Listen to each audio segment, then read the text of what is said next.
I'm Miss Karen, the Children's Librarian at the Oakmont Carnegie Library, and today I'm reading the book Oliver, the second largest living thing on Earth. So, Oliver is a redwood tree, obviously. He looks pretty muscly. Let's see what he has to say.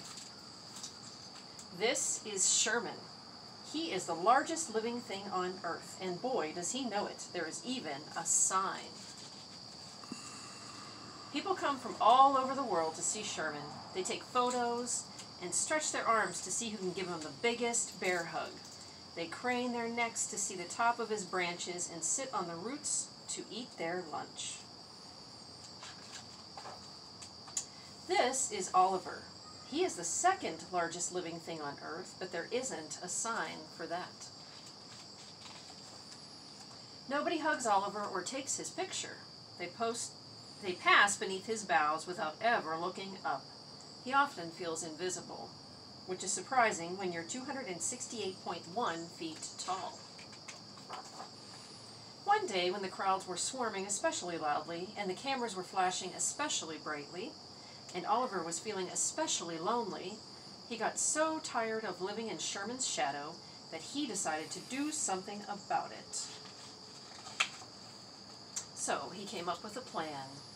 He stretched his limbs in winter, he lifted logs in spring, he soaked up the sun in summer, and he munched on mulch in autumn.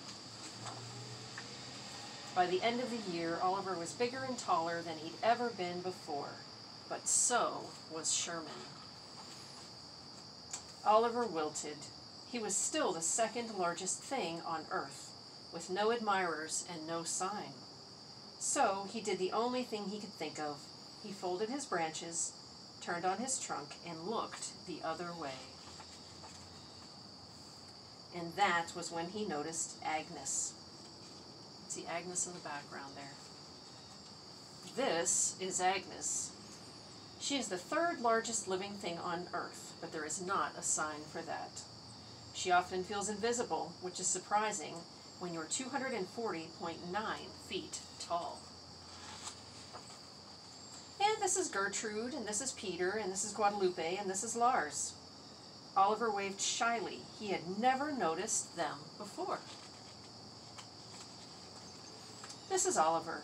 He is the second largest living thing on Earth, but he does not let that get under his bark anymore.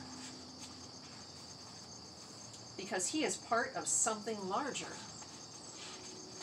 which is the Sequoia National Forest. And there is even a sign. If you want to read more about Oliver and the trees in the Sequoia National Forest, check us out at www.oakmontlibrary.org.